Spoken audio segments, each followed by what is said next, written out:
그들이 사도의 가르침을 받아 서로 교제하고 떡을 떼며 오로지 기도하기를 힘쓰니라.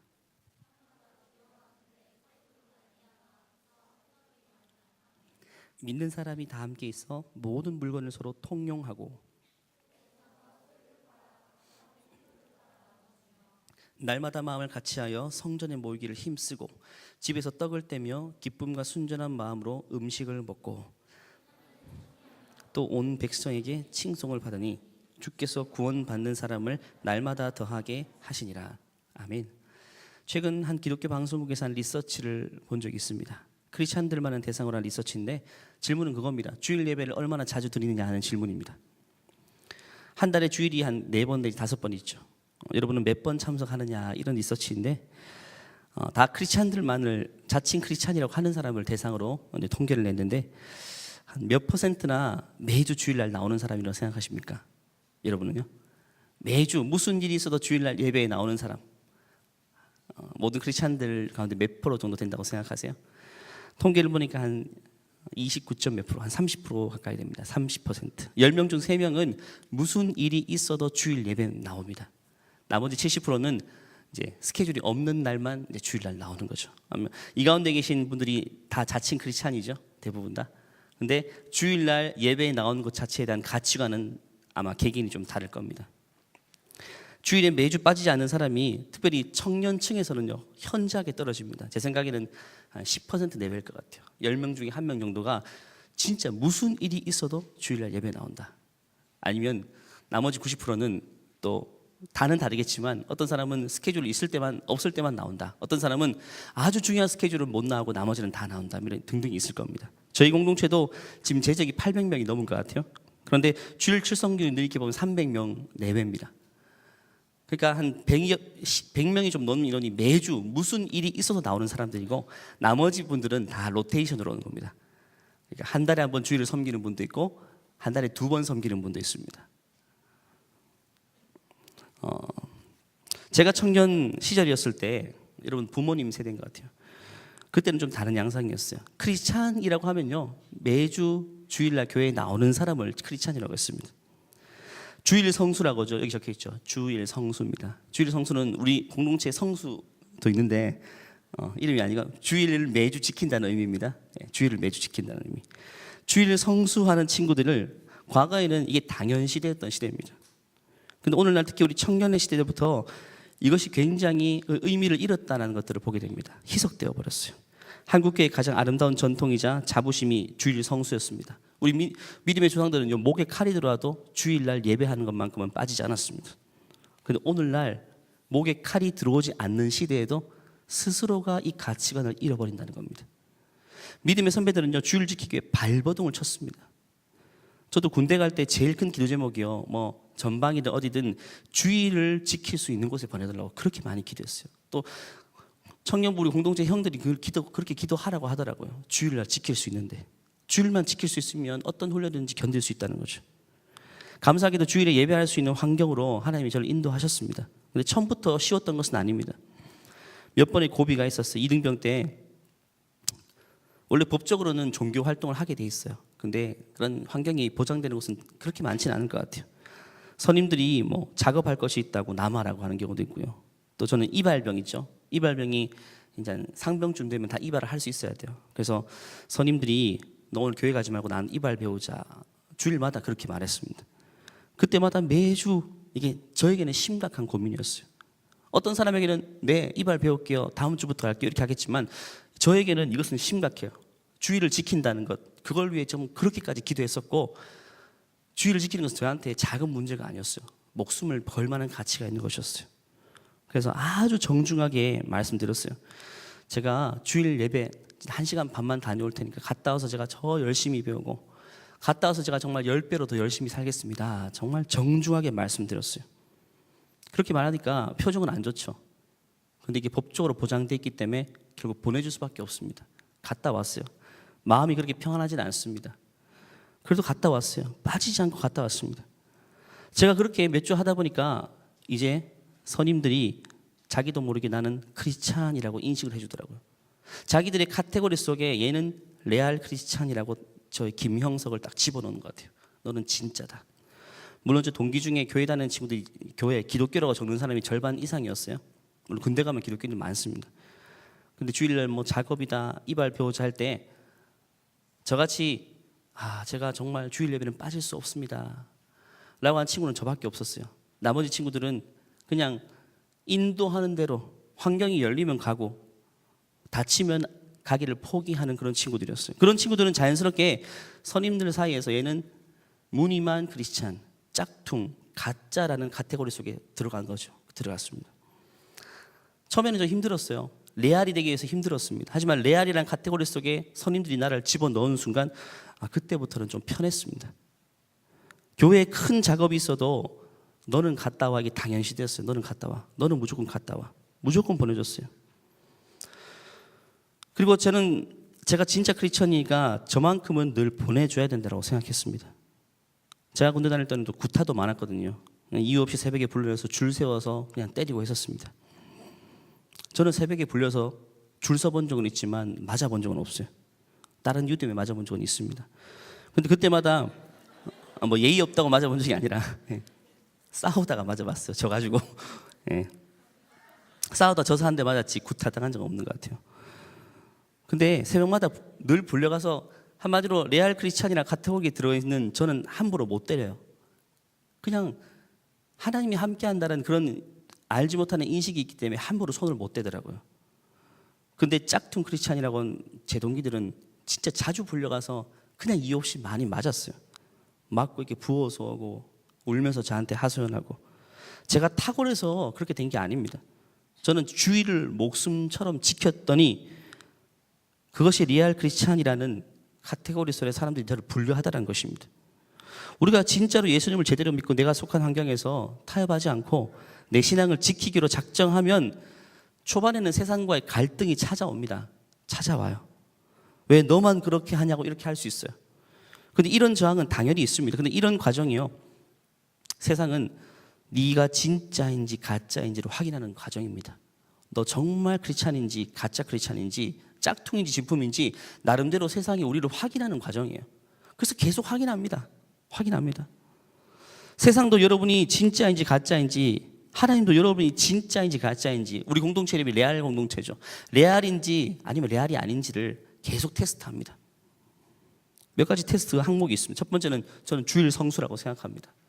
주일날 타협하지 않고 어떤 상황이라도 매주 주일 교회 가려고 발버둥 치면 나름대로 세상도 너는 정말 진짜인 것 같아라고 분류해버립니다. 그런데 뭐 회사에서 무슨 일이 있거나 뭐가 무슨 일이 있으면 그냥 괜찮아요 이런 친구들은 가짜라고 나름대로 분류합니다. 너 가짜라고 대놓고 말하지 않지만 그렇게 스스로가 분류합니다. 또 술자리에서의 모습이에요. 부어라 마셔라 다 받아 먹는 사람들은 아유 너는 가짜구나, 너는 가짜야. 부어라 마셔라 할 때 술 받으면 기분 좋아하죠. 받으면 좋아하잖아요. 근데 그 속으로 뭐라냐, 너는 가짜구나, 너는 가짜, 역시 가짜야.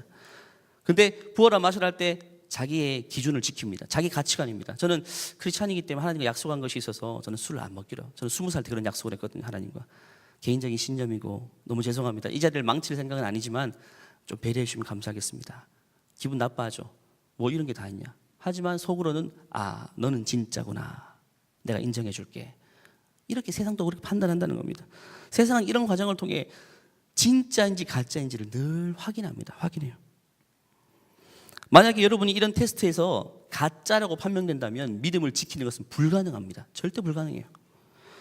가짜라고 판명된다면 그때부터 본격적으로 여러분의 신앙의 싹을 잘라버리기 위해서 모든 사람들이 동원될 겁니다. 주일을 못 가게 하고 술자리에서 부어라 마셔라 하고 일할 때도 불법적인 일을 도맡아 시킵니다. 저는 집사님들과 대화하면서 직장에 가면요 불이한 일을 할 수밖에 없는 상황이 있어요. 뭐 불법 가짜 영수증 발행할 때도 있고 이런 일들을 가라로 할 때 누구를 시키겠어요? 누구를 시킵니까? 진짜 레알이라고 분류된 진짜 크리스찬들한테 너 이거 가짜로 만들으라고 할 수 있을까요? 그렇게 못한다고 해요. 왜? 그 사람 얼굴 쳐다보면서 가짜로 하라는 것 자체가 자기가 죄책감이 느껴진다. 죄책감이 느껴져서 진짜 레알한테는 가짜 일을 못 맡긴다는 거죠. 하지만 이것도 아닌 저것도 아닌 무늬만 크리스찬들한테는 야 이거 좀 해.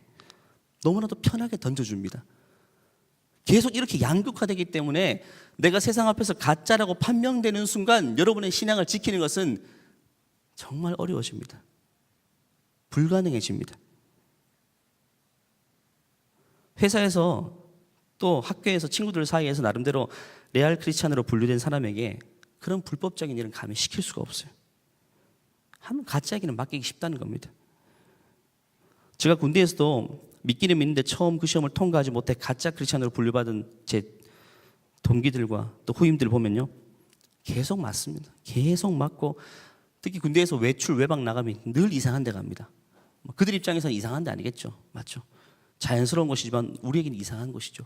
안 좋은 곳입니다. 성적으로 타락한 곳입니다. 근데 늘 끌려갑니다. 근데 저보고 가자 소리 한 번도 안 하더라고요. 한 번씩 제가 영적으로 떨어졌을 때 가고 싶은 마음도 든다, 외롭다, 이럴 때도 저를 안 불러줘요. 안전합니다. 안 불러줍니다.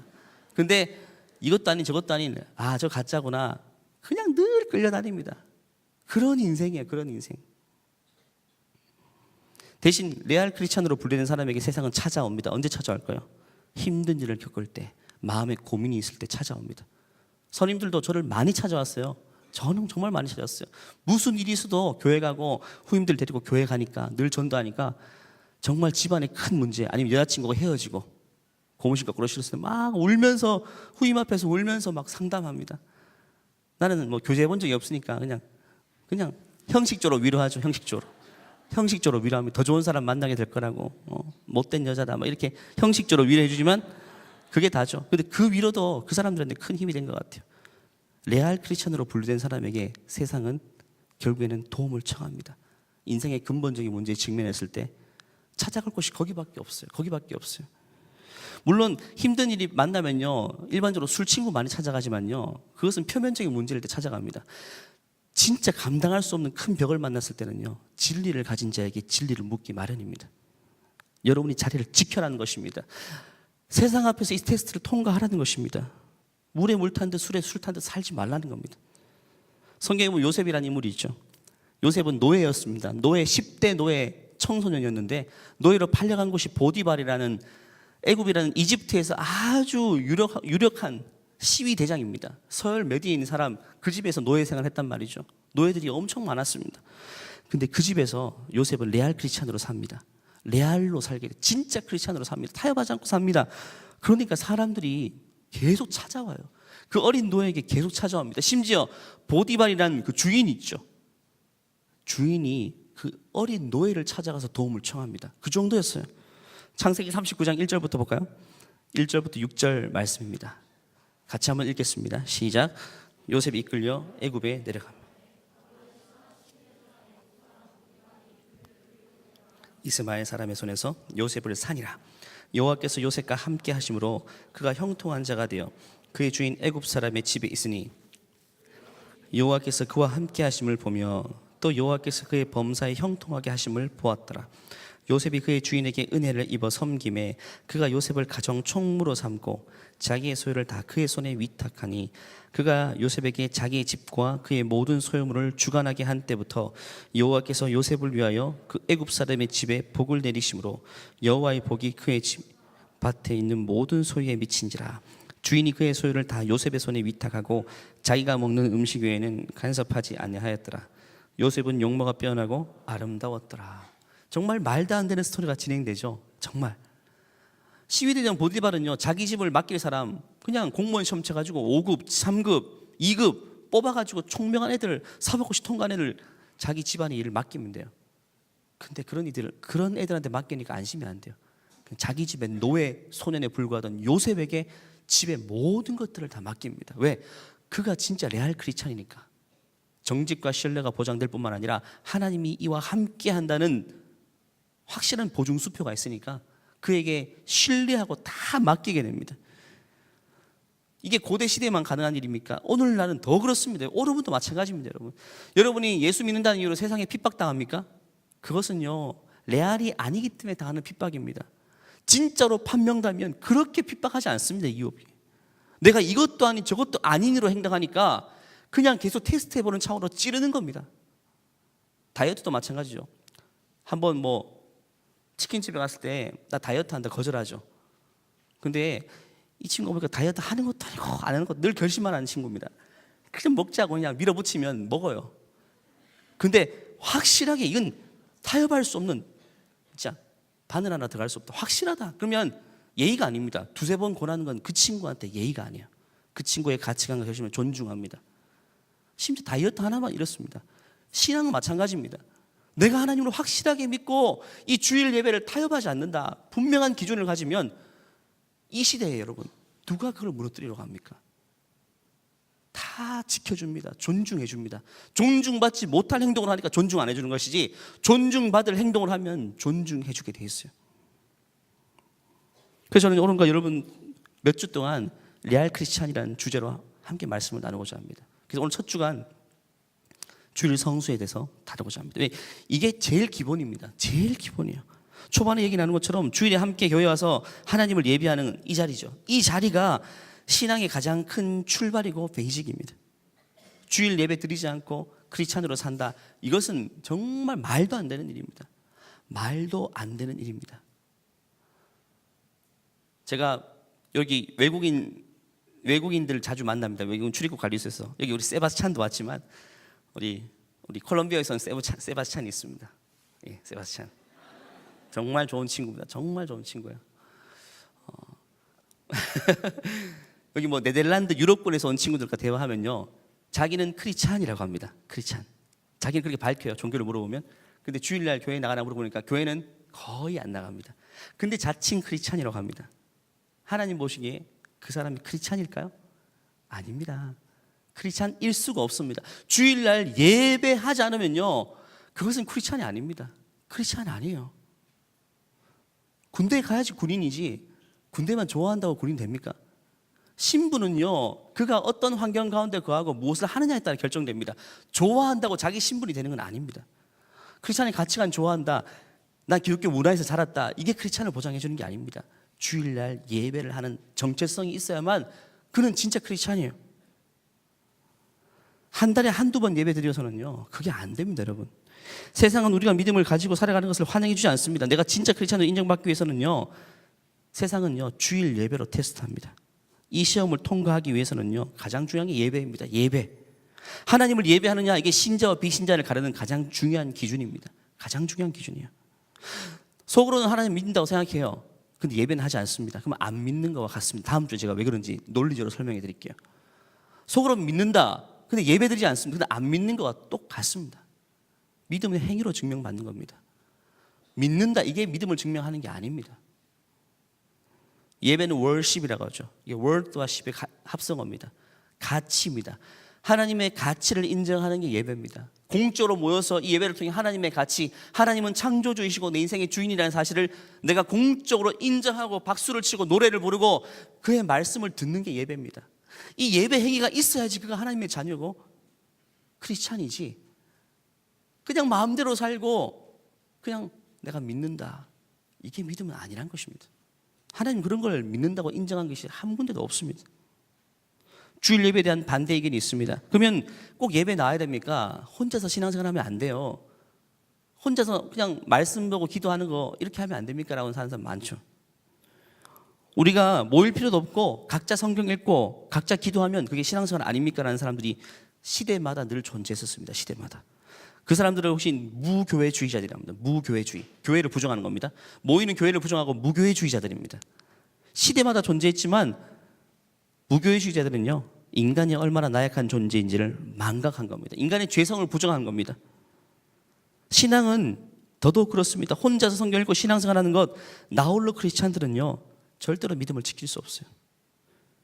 나홀로 크리스찬들이 주로 이단의 교주로 빠집니다. 혼자서 기도하고 예배했던 사람들이 이상한 계시를 받아서 나는 재림 예수구나, 이렇게 해서 교주가 되는 겁니다. 건강한 공동체에서 건강한 소그룹에서 예배 드리는 사람이 이상하게 빠지는 경우는 없습니다. 나홀로가 늘 문제입니다. 나홀로. 혼자 계시를 받았대요. 혼자서 믿음 지킬 수 있는 사람은 없습니다. 신앙뿐만 아니라 모든 것이 혼자는 위험하죠. 사이코패스, 늘 혼자 있는 사람들이 사이코패스입니다. 확률이 높습니다. 좋은 친구들 그룹 사이에서 좋은 관계를 형성하고 있는 사람이 하루아침에 사이코패스가 될 수가 없죠. 모든 관계가 끊어지고 나홀로일 때 그렇게 치우칠 확률은 높습니다. 중범죄자들 마찬가지입니다. 갑자기 하루아침에 뭐 칼로 찌르고 살인합니까? 아닙니다. 나홀로 있는 시간이 많았던 것입니다. 이상한 가치관으로 흘러간 것입니다. 누구도 그의 상황을 점검해 주지 못했기 때문입니다. 나홀로는 늘 이상한 곳 사람을 괴물로 만듭니다. 괴물로 만들어요. 아무도 점검해 주지 않습니다. 내 신앙이 올바른지 늘 공동체에서 점검받아야 돼요. 여러분의 신앙이 여러분 믿는다고 하지만 제대로 믿고 있는지는 늘 소그룹에서 점검을 받아야 돼요. 예배를 통해 말씀을 들어야 됩니다. 그걸 초월할 수 있는 능력자는 없습니다. 저도 목사이지만 주일 예배 안 드리고 한 달만 있어 보면요, 제 믿음은 완전 앵꼬 날 겁니다. 정말 바닥 날 겁니다. 아무도 주일 예배 없이 믿음을 지키는 사람은 없다는 것입니다. 주일 예배 없이 크리스천의 정체성을 가지고 살아갈 수 있는 사람은 없습니다. 그래서 교회 역사가 2000년 되었는데 2000년 전에 교회가 처음 시작될 때 초대교회라고 합니다. The early church라고 하는데 이 초대교회의 특징에 대해 성경은 이렇게 얘기합니다. 사도행전 2장 42에서 47입니다. 특징을 잘 한번 보세요. 공통점이 있습니다. 같이 한번 읽어볼게요. 시작. 그들이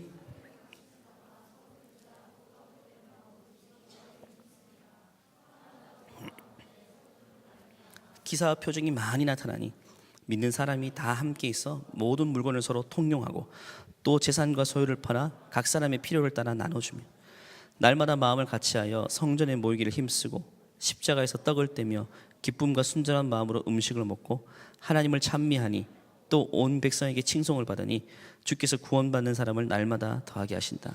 마지막 절 보십시오. 하나님을 찬미하며 또 온 백성에게 칭송을 받으니, 그 당시 크리스찬들은요 온 백성에게 칭송받았어요. 안 믿는 사람, 모든 사람에게 너 교회 다녀? 그럼 박수 쳐주면 넌 정말 대단하다.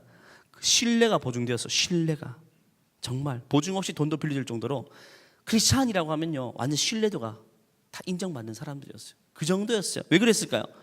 그들은 레알이었기 때문입니다. 진짜 크리스찬이었기 때문입니다.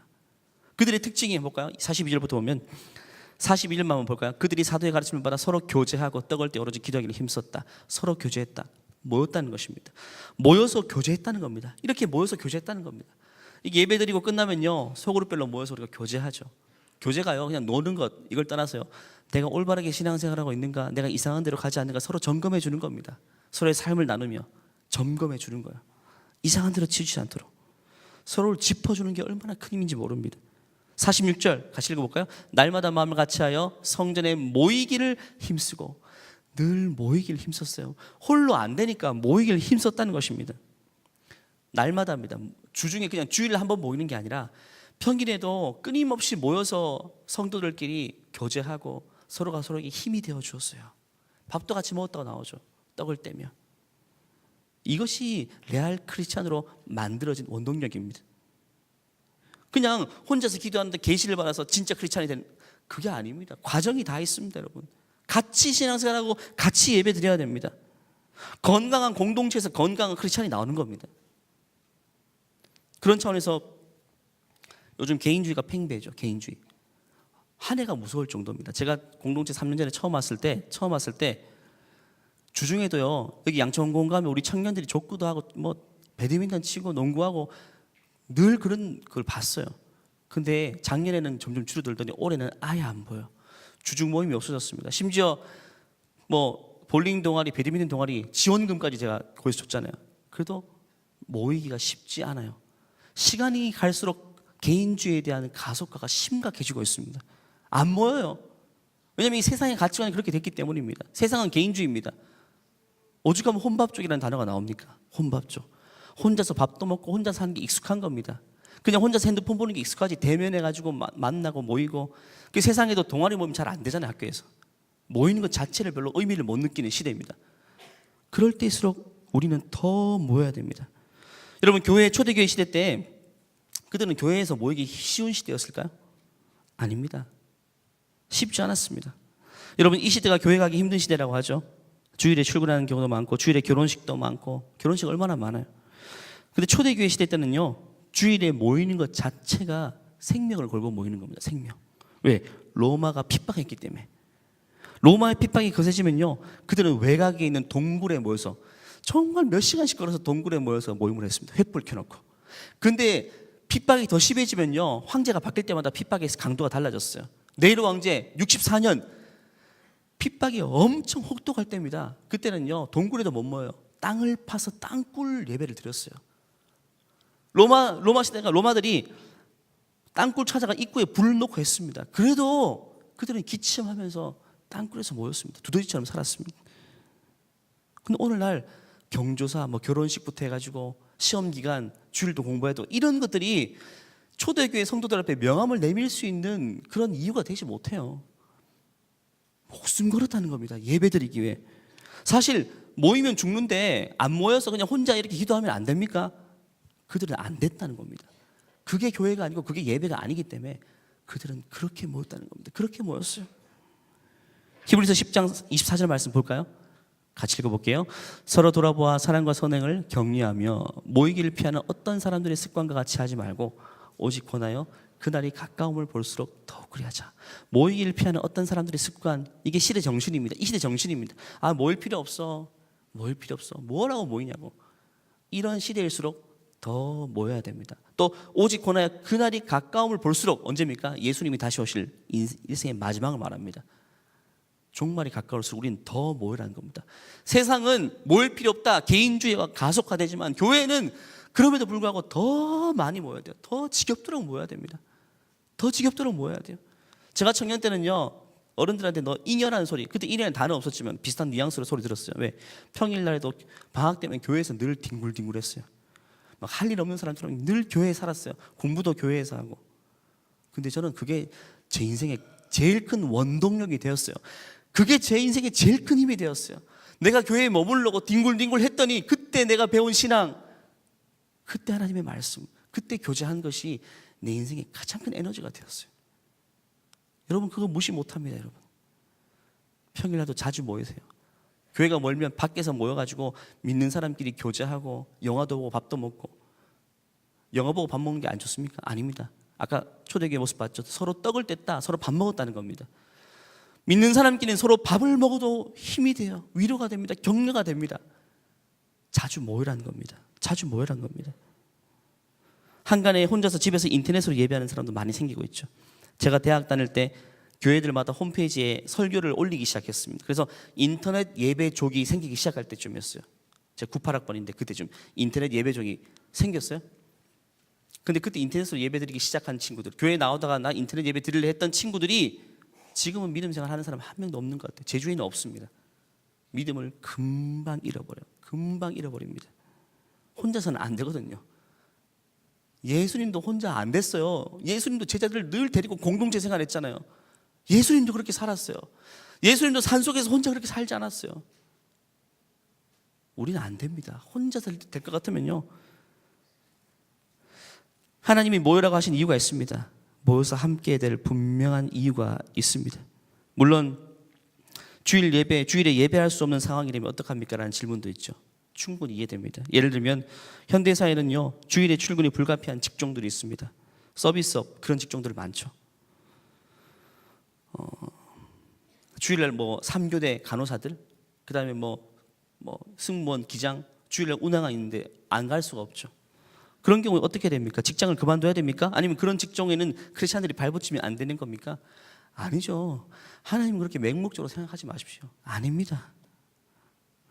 주일 출근이 한 달에 한두 번 불가피하다면 그 주간은요, 주중예배로 드리면 되죠.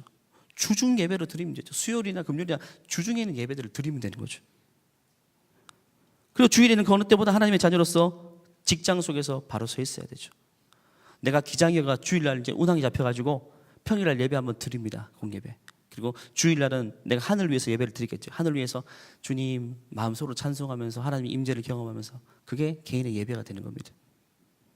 근데 알바는 이렇게 하면 안 됩니까? 하는 사람도 있죠. 알바를 주일날 잡으면 안 돼요.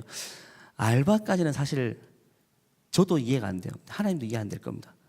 직장하고 알바는 다른 문제입니다. 직장도 아닌 학창시절 잠깐 하는 알바를 주일날 피할 수 없는 것으로 잡는 것, 이거는 신앙을 내가 내려놓고 접겠다는 말과 똑같아요. 이건 어쩔 수 없어요. 하나님 그렇게 해석될 수밖에 없어요. 평일날 가능한데 더 좋은 보수, 그냥 괜찮으니까 주일날 가는 알바를 잡아서 주일날 못 나온다. 이것은 난 믿음을 접겠다, 믿음을 일단 저 멀리 던져놓겠다는 태도와 똑같습니다. 나는 레알이 아니라 잠깐 짝퉁으로 살겠다는 말과 똑같아요. 잠깐 짝퉁으로 살면 언제 회복이 될까요? 멀어질 뿐입니다. 안 됩니다. 직장은 알바와 다릅니다, 여러분. 직장은 하나님이 주신 은사와 사명 가지고 세상을 변화시키기 위해서 가는 곳입니다. 사명 가지고 가는 곳입니다. 그렇기 때문에 우리는 주일에 출근을 피할 수 없게 되면 할 수 없이 주중 예배를 드리지만 사명을 잃지 않고 직장을 변화시키기 위해서 거기 서 있어야 돼요. 하지만 같은 조건에서 주일에 출근 안 할 수 있는 직장을 선택하는 것이 가장 좋습니다. 물론 내가 더 좋은 근무 환경, 더 좋은 페이, 연봉 때문에 주일 안 갈 수 있음에도 불구하고 주일날 가는 직종을 선택하는 것은 이것은 잘못된 겁니다. 신앙을 잃어버릴 확률이 높습니다. 하지만 그것이 아니고 내가 정말 변화시킬 사명을 가지고 어쩔 수 없이 주일에 일할 수밖에 없는 직종에 뛰어드는 것은 하나님은 얼마든지 그에게 박수를 보냅니다. 예를 들면 청년 자매 중에 얼마 전에 PD 이제 합격해서 드라마 들어갔어요. 오늘도 못 나왔을 거예요. 나왔습니까? 오늘도 못 나오면 드라마 들어가면 PD 못 나옵니다. 그럼 하나님이 너 주일도 못 지켜 이렇게 하실까요? 아니요. 저도 그를 정죄하지 않고 하나님은 힘을 불어 넣어 주십니다. 힘을 불어 넣어요. 주중 예배를 드리고 주일은 현장에서 일하면서 영향력을 발휘하는 겁니다. 영향력. 내가 그리스도인들을 얼마나 멋있고 아름답게 살 수 있는지. 그런 분야에 내가 진출해서 건강한 문화를 만드는 게 얼마나 중요한 사명입니까? 얼마 전에 권순도 영화 감독 권순도 감독, 유명한 감독입니다. 독립영화계, 제가 영화를 좋아하기 때문에 독립영화계 유명한 감독이에요. 그분의 주일 성수 간증을 들은 적이 있습니다. 주일을 한 번도 빠뜨리지 않았어요. 이제 해외파 출신이고 영화 감독에 대한 은사가 있어요. 작품을 만들고 인정도 받았는데 이 영화계 자체가 주일날 일하지 않을 수 없는 거죠. 그래서 대중영화를 포기했어요. 아예 대중영화를 포기하고 아예 독립영화계로 진출하기로 선포하고 독립영화로 빠졌어요. 독립영화로 가니까 자기가 마음대로 스케줄을 정할 수 있고 배우들 주일날 쉬게 할 수 있고 스태프들 쉬게 할 수 있고 이게 가능해지는 겁니다. 독립영화에서 굉장히 촉망받는 신예입니다. 얼마든지 가능합니다. 자기 꿈은요, 독립영화계에서 이제는 점점 대중영화계로 진출해서 영화계의 판도를 바꿔놓는 겁니다. 주일날 쉬는 곳으로, 주일날 각자 쉬고, 그 영화계는요 평일도 쉬는 날이 없어요. 계속 돌립니다. 가정이 남아 돌지 않습니다. 건강한 문화로 바로 세우겠다는 꿈이 있어요. 그런 사람들은 얼마든지 가능하죠. 근데 뜻도 없이 목적도 없이 좋은 연봉과 근무 환경 때문에 주일날 그냥 출근하는 것을 덥석 물어버린다면요, 이거는 신앙을 잃어버리는 게 지름길이죠. 저는 우리 청년들이요, 하나님이 축복해 주지 않는 길을 스스로 선택해서 그 길을 가지 않기를 바랍니다. 하나님이 축복해 주지 않는 길을 왜 굳이 스스로 선택해서 갑니까? 제가 오늘 정죄하는 건 아닙니다. 절대 정죄로 받아들이지 마십시오. 알바를 주일에 가야 하는 것으로 잡는 것은요, 자기 욕심이에요. 여러분, 내가 좀 손해보더라도 돈 좀 덜 받더라도 유럽 여행 갈 거 그냥 동남아 여행 돌리면서까지 한 달 일할 거 2달 일하면 되잖아요. 그러면서 주일 예배만큼 타협 안 했으면 좋겠어요. 그게 레알 크리스찬으로서 첫 번째 가장 중요한 가치관이기 때문에 예배를 드리지 않으면 크리스찬이 아닙니다, 여러분. 설교의 결론을 아직 끝나지 않았지만 먼저 말하고 볼게요. 한번 같이 해볼까요? 내가 주일을 지키면 주일이 나를 지켜줄 것입니다. 내가 주일을 지키면 무슨 말인지 알겠죠? 내가 주일을 사수하면 주일이 내 인생을 지켜준다는 겁니다. 확실한 원리입니다, 여러분. 이 기적을 경험하십시오. 마지막으로 다루고 싶은 내용은요, 주일을 어떤 마음가짐으로 지키느냐 하는 것입니다. 이것은 주일 예배와 주일 성수에 대한 잘못된 오해를 깨뜨리고 싶어서 하는 말씀이에요. 구약의 안식일과 이제 신약의 주일이 있습니다. 이 두 개를 헷갈리면 안 돼요. 확실히 구분해야 됩니다. 구약의 안식일은 지금 주일과는 다른 겁니다. 구약의 안식일 계명에 대해서 성경은 이렇게 말하죠. 출애굽기 20장 8절부터입니다. 이게 뭐냐면요, 10계명 중 제4계명에 대해서 이렇게 말합니다. 같이 읽어볼게요. 안식일을 기억하여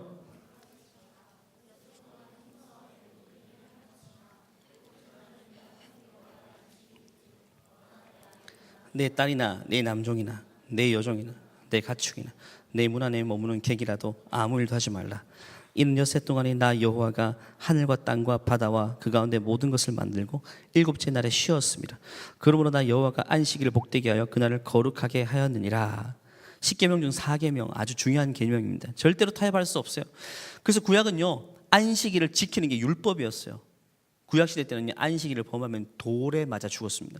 그 정도로 생명 걸고 지켜야 됩니다. 안식일을 지킨다는 것은요, 안식일에 일하지 않는 것을 말합니다. 안식일에 노동하지 않아요. 안식일에 추수도 안 했습니다. 씨 뿌리는 것도 안 했습니다. 자기만 일하는 게 아니라 가축들도 종들도 일시키지 말라 그랬어요. 너무 중요하기 때문에. 그러면서 왜 안식일 날 일하지 말고 안식일을 거룩히 지켜야 되는지 이유를 11절에 이렇게 말합니다. 같이 읽어볼게요.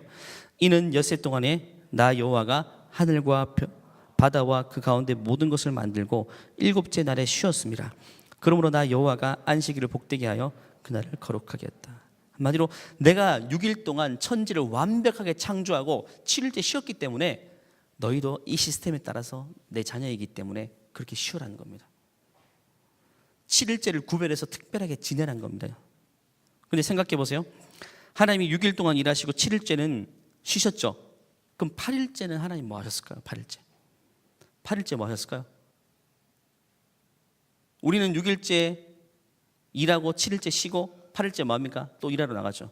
하나님도 또 일하러 나가셨을까요? 이게 대한민국 크리스찬들이 대부분 대답이에요.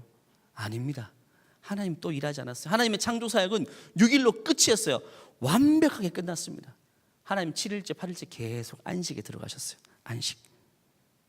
근데 우리는 안식일에 대해서 자꾸 다음날 일하기 위해서 쉬는 거라고 생각합니다. 내가 지금 몸과 마음이 쉬어야지 다음날 일할 수 있지. 이것은요, 위크엔드, 주말 개념이에요. 주말 개념. 세상 가치관입니다. 하나님은요, 내가 6일 동안 완벽하게 세상을 창조했으니까 7일째 쉬어라는 겁니다.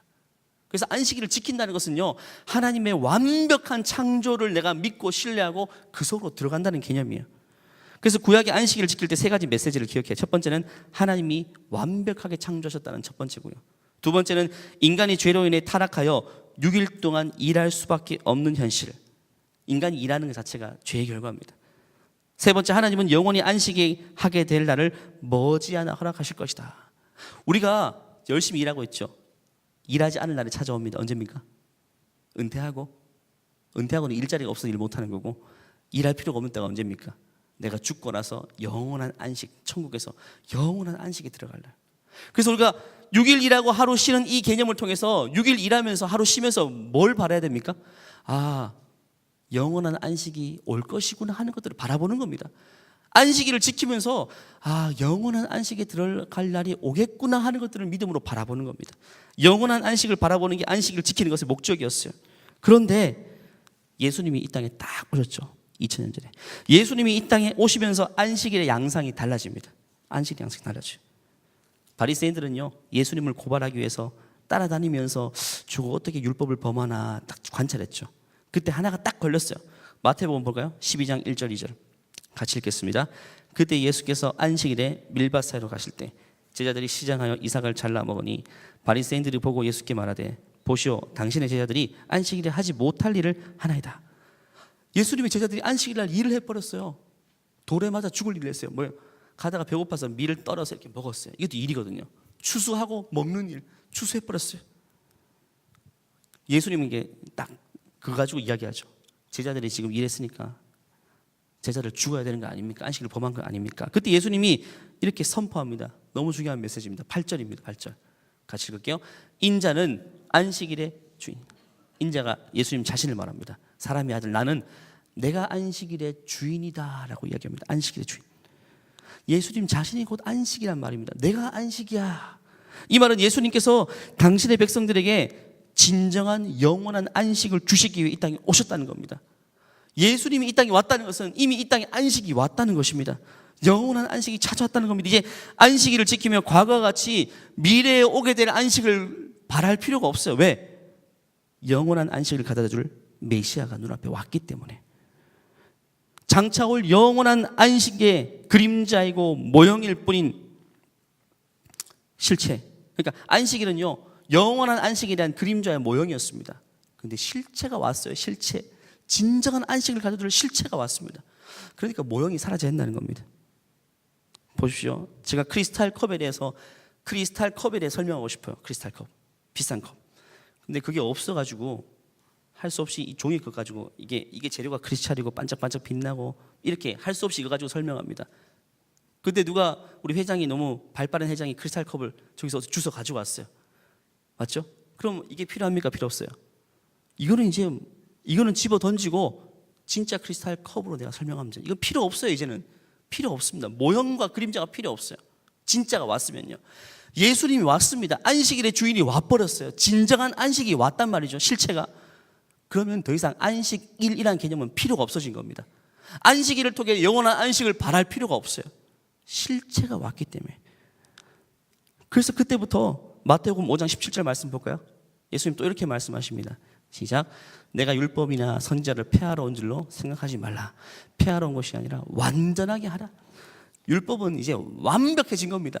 내가 영원한 안식을 이루는 완벽한 율법을 이루는 자신이 됐다는 겁니다. 율법을 지켜서 하나님의 자녀로 살아가는 것이 아니라 이제는 예수 그리스도를 통해서 하나님의 완벽한 자녀로 살아갈 수 있는 겁니다.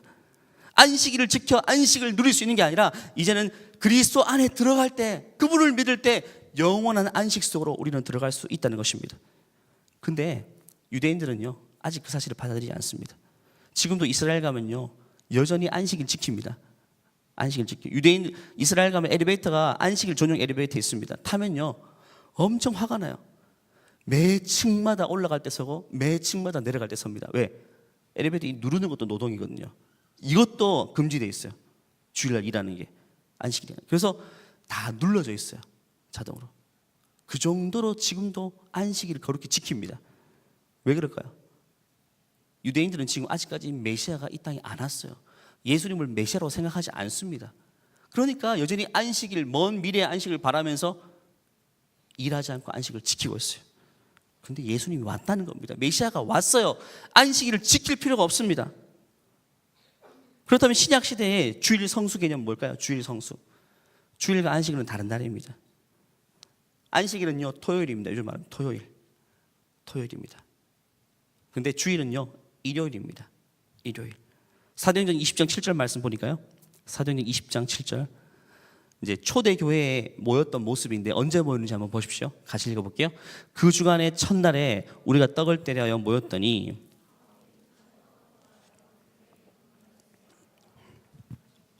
그렇죠? 안식일이 며칠째죠? 7일째죠. 6일 일하고 7일째 쉬니까. 그래서 유대 개념의 달력은요, 주일이 1일입니다. 일요일 1일, 월요일 2일 쭉쭉 해서 토요일 안식일이 7일째입니다. 그래서 그 주간 첫날이란 말은요, 한 주가 끝나고 첫날이, 우리는 월요일 개념이지만 유대인들은 주일 개념이에요. 그래서 주일날, 일요일날 그들은 떡을 떼며 모여서 예배 드렸다는 겁니다. 신약교회가, 유대교는 여전히 토요일날 안식일날 모였지만 신약교회는 그때부터 우리는 안식일을 지킬 필요가 없잖아. 그럼 언제 모여서 예배할까? 우리 그 다음날 하자. 그 다음날 하면 안식일 회당도 비어있고 그 다음날 하자 해서 일요일로 옮겨서 그날을 주일로, 롤데이입니다. 주님의 날입니다. 그래서 크리스찬들은요, 일요일이라고 말하지 말고 웬만하면 주일이라고 하는 게 좋아요. 주일, 주님을 예배하는 날, 주의 날입니다. 주일날 모여서 예배했습니다. 고린도전서 16장 1절 봐도 이런 말씀이 있죠. 같이 읽어볼게요. 성도를 위하는 연보에 관하여는 내가 갈라디아 교회에게 명한 것 같이 너희도 그렇게 하라. 이게 뭐냐면요, 헌금입니다. 너희들 예루살렘 교회가 기근이 찾아왔어요. 그래서 고린도 교회에 성도들 헌금을 모아서 갖다 줘야 되는데, 내가 갈 때 헌금하지 말고 사도 바울이 너희들 매주 모임 때마다 조금씩 헌금해서 모아두라는 겁니다. 그 다음 절 보니까 매주 첫날에 너희 각 사람이 수입에 따라 모아두어라. 매주 첫날, 그러니까 일요일마다 너희들이 모여서 헌금을 모아서 거두어두라. 초대교회는요, 매주 주일날, 오늘날처럼 그렇게 모여서 공적인 예배를 드렸던 것입니다. 매주 첫날입니다. 초대교회는요, 안식일을 지키는 율법에서는 분리되었지만 이제는 예수님의 부활한 날, 왜냐하면 주일이 예수님이 부활한 날입니다. 부활한 날을 기념해서 매주 주일마다 모여 함께 예배하고 교제하고 하나님 말씀을 들었어요. 그것을 통해 그들은 세상을 이기는 레알 크리스찬으로 설 수가 있었던 것입니다. 주일 성수, 이것은 율법으로 지키는 게 아닙니다. 주일날 교회 안 나면 뭐 죽으니까 지키는 게 아니에요. 주일날 내가 함께 모여 예배하지 않으면 크리스찬으로 살아갈 수 없으니까 우리는 무조건적으로 모여야 됩니다. 율법이 아니니까 자유롭게 되겠네요? 아닙니다. 율법이 아니기 때문에 우리는 더 모이게 힘써야 돼요. 주일뿐만 아니라 평일날도 모여야 되는 겁니다. 11조도 나중에 설명하겠지만요, 11조가 구약의 율법입니다. 11조. 그러면 오늘날 안 지켜도 됩니까? 아니에요. 율법이 아니기 때문에 안 지켜도 되는 것이 아니라 오늘날에는요, 더 많이 주님께 드려야 돼요. 주일의 개념은 그렇습니다. 율법을 지켜서 구원받는 개념이 아니죠. 우리는 주님 안에 거함으로 구원을 받습니다. 말씀을 마무리합니다. 세상도 여러분이 진짜인지 가짜인지를 테스트합니다. 오늘도 그런 과정입니다. 하나님도 여러분이 진짜인지 가짜인지 확인하십니다. 가장 첫 번째가 주일 예배입니다. 주일날 모여서 예배 드리지 않고서는 진짜로 살아갈 수가 없다는 것입니다. 이제 중간고사가 끝나고 또 기말고사도 찾아오고 연말 되면 모임도 많고 바쁘죠. 그런 것들에 의해서 이 주일 예배를 절대 타협하지 마십시오. 아르바이트하는 것으로도 절대로 타협하지 마십시오. 우리 믿음의 선배는요, 정말 목숨이 걸려있는 그 자리도 지키며 모여서 주일 예배를 드렸습니다. 주일 예배 드리다가 잡혀가서 순교의 제물이 된 사람도 많이 있습니다. 로마 시대뿐만 아닙니다. 우리 믿음의 조상들, 일제시대 때도 얼마나 우리 믿음의 조상들 주일날도 예배 드리다가 교회가 불붙어서 죽기도 하고 얼마나 많은 순교자들이 있었는지 모릅니다. 교회 가면 죽는 줄도 알면서 여전히 그는 진짜기 때문에, 레알 크리스찬이기 때문에 모여서 예배했던 것입니다. 저는 우리 공동체 이름이 레알 공동체죠. 레알 공동체의 모든 여러분들이 주일 예배에 대해서 제대로 된 다시 올바른 가치관을 가지고 주일은 정말 주님 안에 예배하며 보낼 수 있는 여러분이 되기를 간절히 축원합니다.